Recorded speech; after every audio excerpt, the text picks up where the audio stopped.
The cart moves slowly through the streets of Paris. The wood is rough beneath her hands.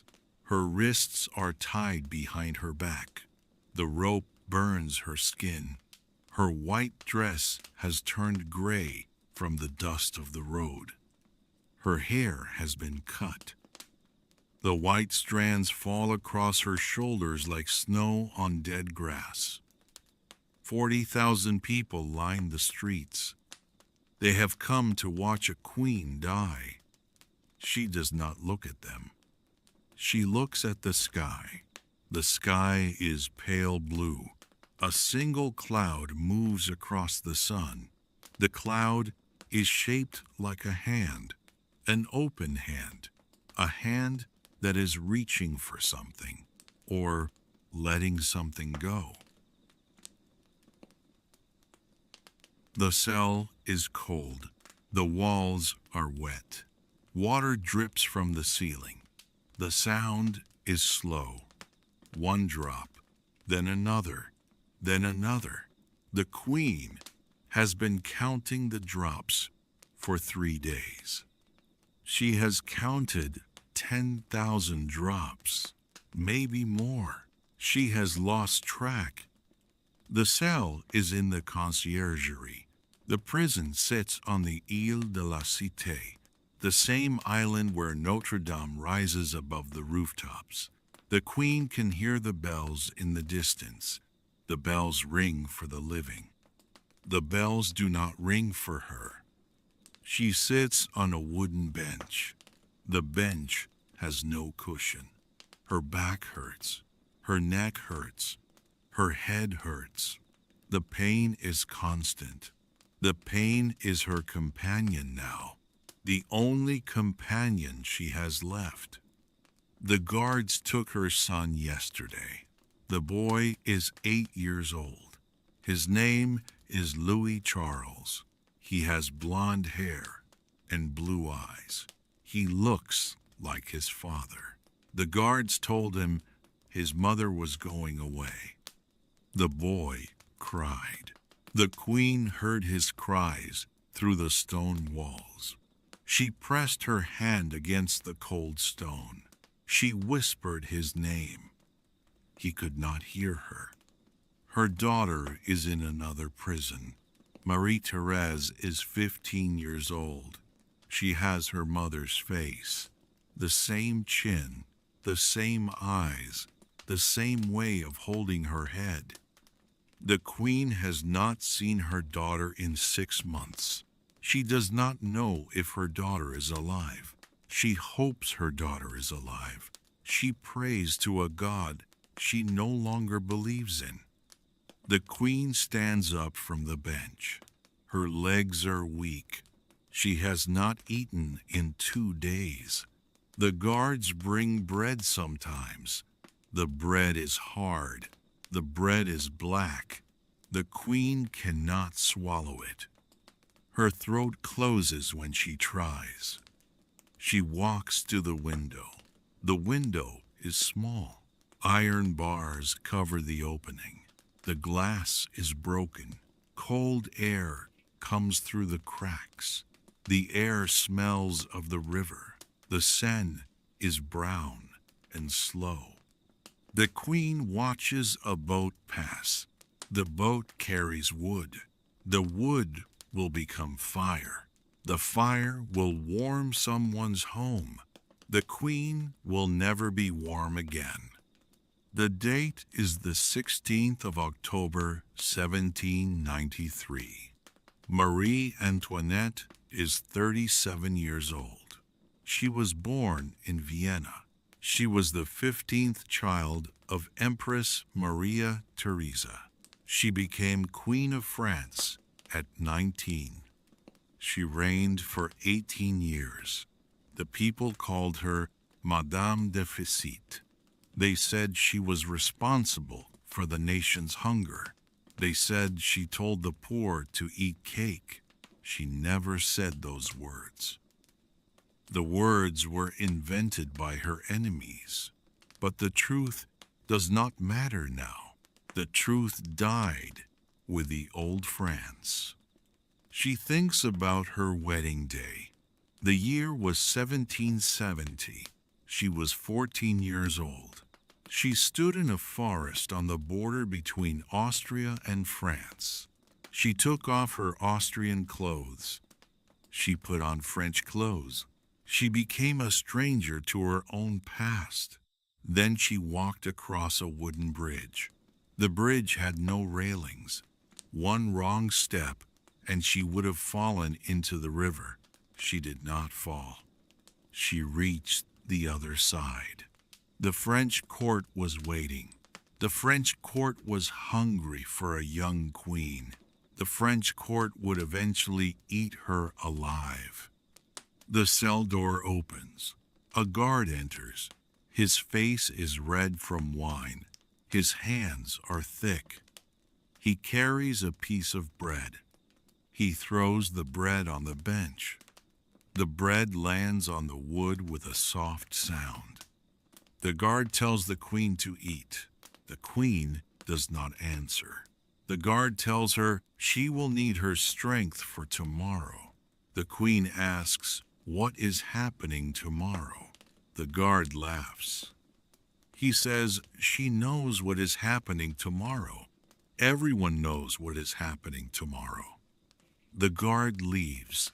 The door closes. The key turns in the lock. The queen is alone again. She sits on the bench. She looks at the bread. She touches the bread with her finger. The bread is hard. The bread is cold. The bread is the last bread she will ever be offered. She does not eat it. Marie Antoinette arrived at Versailles on a spring afternoon. The palace was golden in the setting sun. The gardens stretched to the horizon. The fountains were running. The water sparkled like diamonds. The young princess from Austria stepped out of her carriage. She was 14 years old. Her hair was powdered white. Her dress was heavy with embroidery. Her shoes were made of silk. She looked at the palace and felt nothing. Not wonder, not joy, not fear, just emptiness. The French court was not kind to strangers. The nobles watched her with cold eyes. They whispered behind their fans. They called her l'Autrichienne, the Austrian woman. The name was not a compliment. The name was a weapon. The Dauphin was Louis Auguste. He was 15 years old. He was shy and awkward. He preferred locksmithing to dancing. He preferred hunting to conversation. He did not know how to talk to his young wife. He did not know how to touch her. The marriage was not consummated for 7 years. The court laughed at the king's incompetence. The court blamed the queen. Marie Antoinette escaped Versailles whenever she could.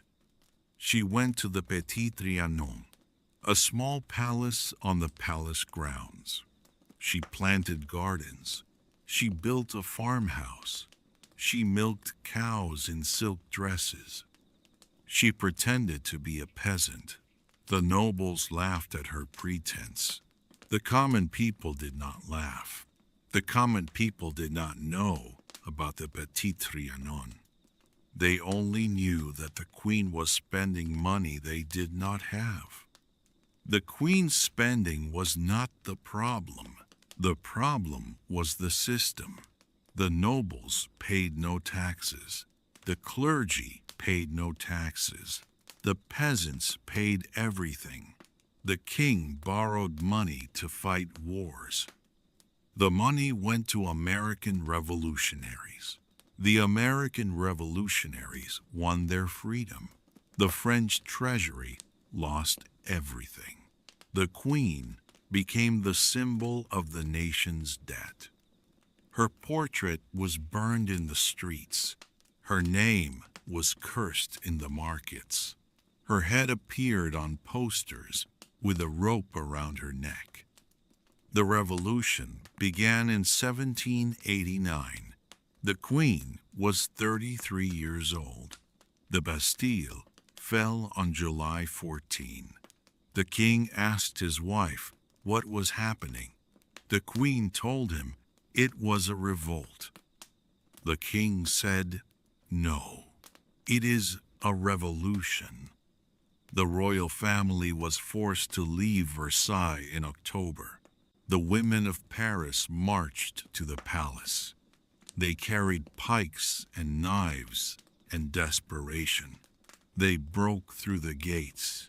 They searched for the Queen. They wanted to cut her head off and carry it through the streets on a pike. The Queen escaped through a secret passage. Her shoes were lost in the chaos. She ran barefoot through the halls of the palace she had called home for 18 years. The family was taken to Paris. They were locked in the Tuileries Palace. The king was allowed to walk in the gardens. The Queen was not. The people threw stones at her windows. They sang songs about her death. They dreamed of her blood. She tried to escape twice. The first escape was planned for the spring of 1791. The family dressed as servants. They left the Tuileries at midnight. The Queen wore a gray dress and a black hat. Her children were dressed as girls. They reached the town of Varennes before they were recognized. The king's face was on a coin. The innkeeper saw the face and knew. The family was arrested and brought back to Paris. The Queen sat in the carriage with her children. She did not cry. She stared at the window. The fields of France passed like a dream she could not wake from. The second escape was impossible. The Queen wrote letters to her friends in Austria. She asked for an invasion. She asked for foreign armies to march on Paris and restore the monarchy. The letters were intercepted. The revolutionaries read every word. The words became evidence of treason. The Queen had signed her own death warrant. The monarchy was abolished in September 1792. The king was put on trial in December. He was executed in January. The Queen heard the drums from her cell. The drums were supposed to drown out the sound of the guillotine. The drums did not drown out the sound of the crowd. 40,000 people cheered as the blade fell. The Queen pressed her hands against her ears. The cheering continued. She was moved to the conciergerie in August 1793. She was no longer a queen. She was prisoner number 280. The guards called her the Widow Capet. Capet was the name of an ancient king. The name was supposed to humiliate her. The name was supposed to remind her that she was nothing now. She wrote a final letter to her sister-in-law. The letter was written in the dark. The ink was thin. The handwriting was shaky. She wrote about her children. She asked her sister-in-law to take care of them. She wrote that she forgave her enemies. She wrote that she was not afraid to die. She lied about the fear. She was very afraid. But the letter would be read after her death. She wanted to be remembered as brave.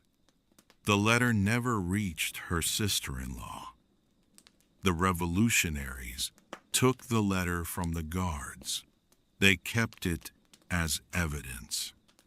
The evidence of a queen who still believed she was a queen.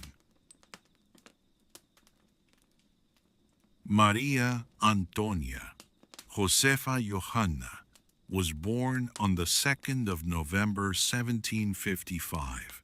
The day of her birth was also the day of an earthquake. Lisbon was destroyed.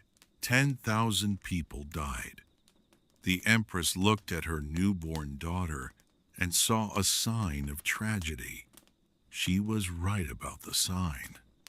The girl was the 15th child of Maria Theresa. The empress had too many children to love them all. The older children received the attention. The younger children received the leftovers. Maria Antonia received nothing. She was raised by servants. She learned to read and write, but she never learned to think deeply. She never needed to think. Thinking was for her older brothers and sisters. She was pretty. Pretty was enough. Her mother married her to the Dauphin of France for political reasons. The alliance between Austria and France was necessary. The empress needed to keep France from allying with Prussia. The daughter was the price of peace. Maria Antonia became Marie Antoinette. She left Vienna at 14. She never saw her mother again. The French court was a snake pit. The rules were complicated. The queen made mistakes. She wore the wrong colors. She greeted the wrong nobles first. She laughed too loudly. She danced too freely. The nobles recorded every mistake in their letters. The letters were read across Europe. The Queen of France became a joke before she became a woman. She had 4 children. Only one survived to adulthood. Her first child was a girl named Marie Thérèse. The girl was born in 1778. The queen almost died giving birth. The doors of her bedroom were left open. The court watched her suffer. The etiquette of Versailles required witnesses to a royal birth. The queen screamed for the doors to be closed. The doors remained open. The court watched the blood and the pain. The queen never forgot that watching. Her second child was a boy. Louis Joseph was born in 1781. He was the heir to the throne. The queen loved him more than anything. The boy was sickly. His bones grew crooked. His spine curved. He died in 1789, 2 weeks before the Bastille fell. The queen held him as he died. She whispered his name. He did not answer. His eyes were open. His eyes were empty. Her third child was another boy. Louis Charles was born in 1785. He was healthy and strong. The queen poured all her love into this child. The boy became her reason for living. When the revolution came, the boy was taken from her. The guards beat him until he confessed that his mother had abused him. The boy signed the confession. He was 8 years old. He did not understand what he was signing. He died in prison 2 years after his mother. No one knows exactly how. The official report said he died of scrofula. The unofficial reports said something else. Her fourth child was a girl named Sophie. The baby died at 11 months. The queen held the small body in her arms. She rocked the dead child like a living one.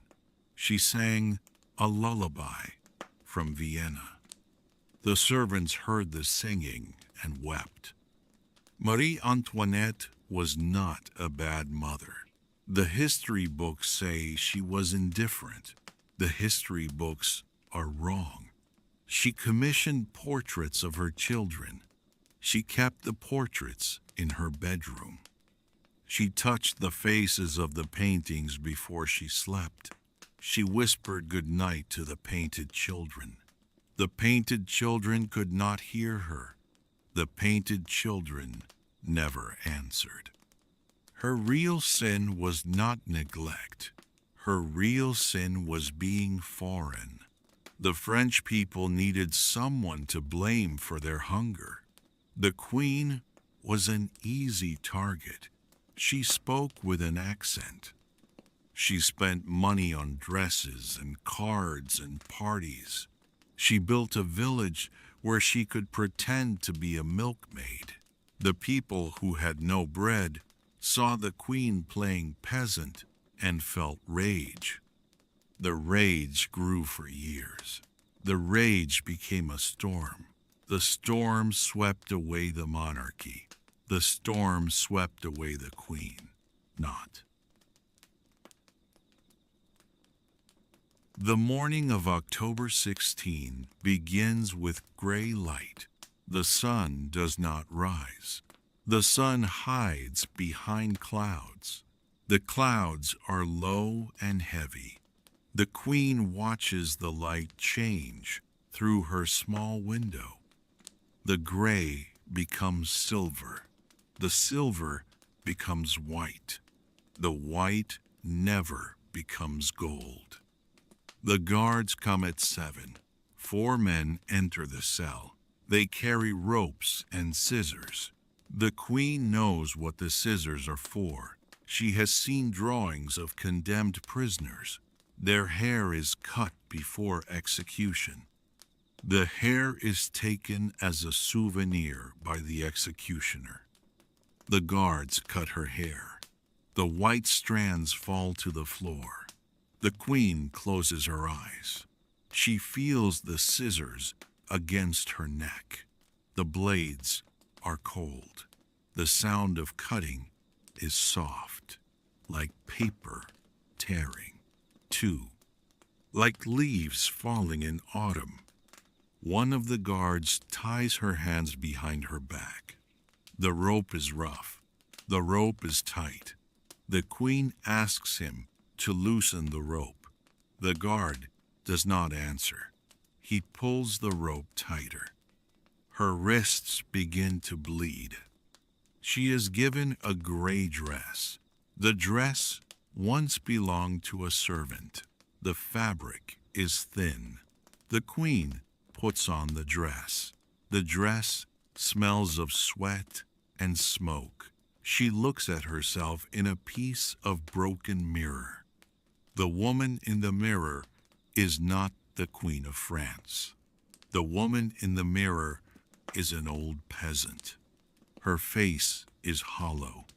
Her eyes are dark. Her hair is gone. The guards take her to a cart. The cart is wooden. The wheels are iron. The horse is old and tired. The cart waits in the courtyard of the conciergerie. The rain begins to fall. Small drops. Cold drops. The drops hit the queen's face. She does not close her eyes. She lets the rain touch her cheeks. She climbs onto the cart. Her hands are tied. She cannot hold the side of the cart. She almost falls. A guard catches her arm. He pushes her onto the wooden bench.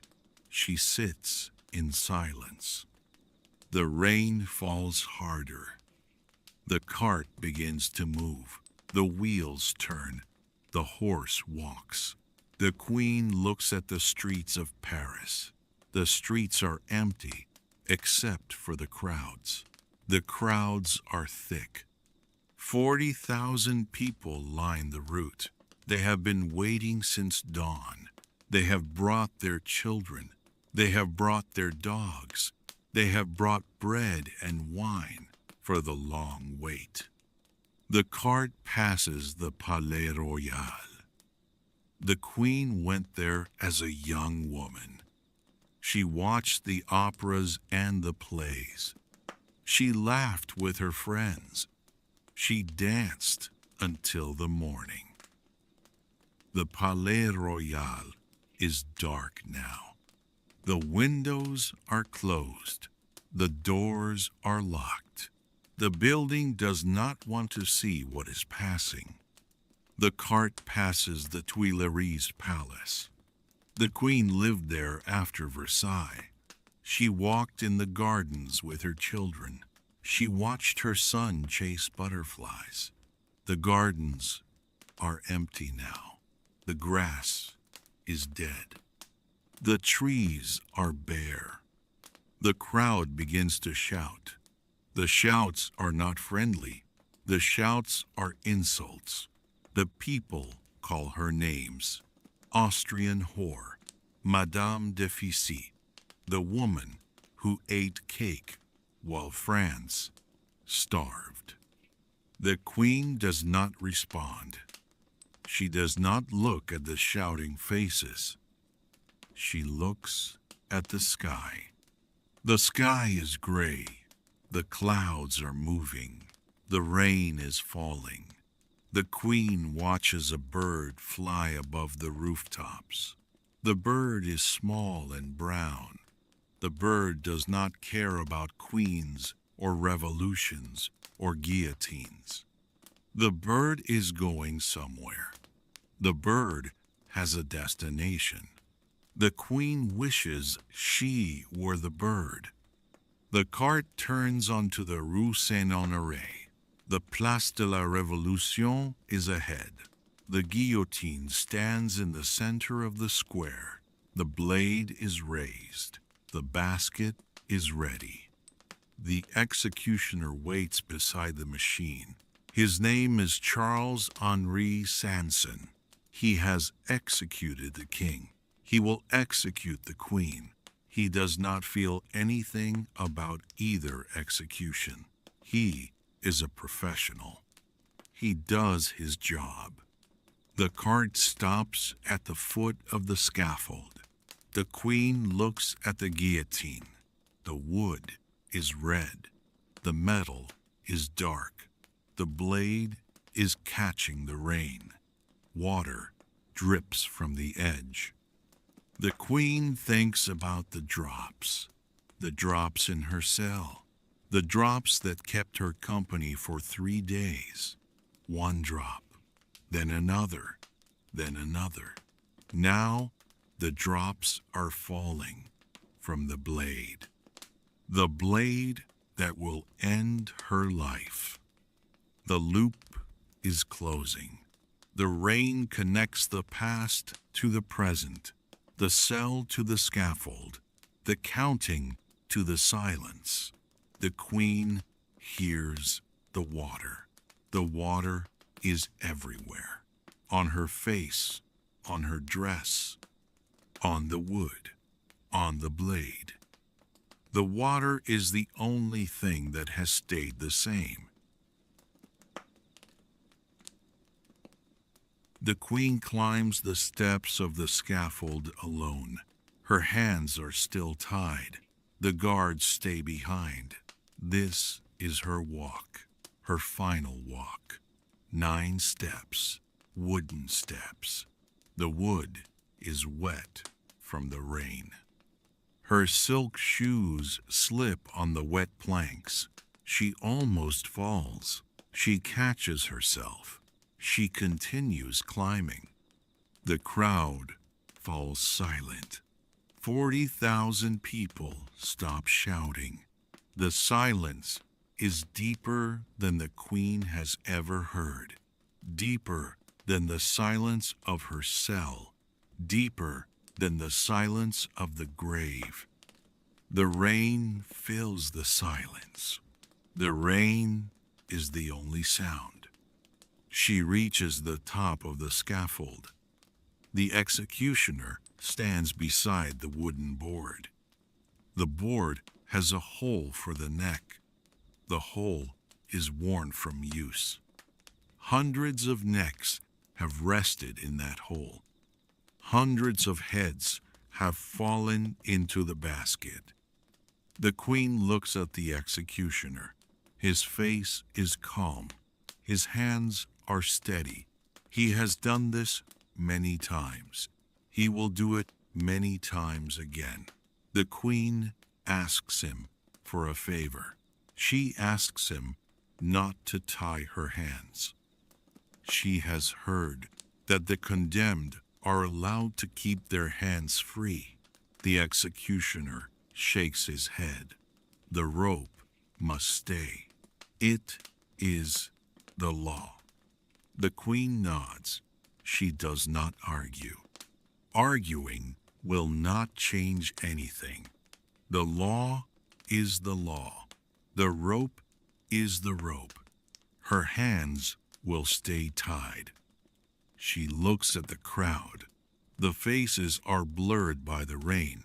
She cannot see their expressions. She does not want to see their expressions. She has seen enough hatred in the past 4 years. She does not need to see more. She looks at the sky. The sky is gray. The clouds are breaking. A line of blue appears in the west. The sun is trying to shine. The sun is late. The sun will rise after she is gone. The sun does not care about queens.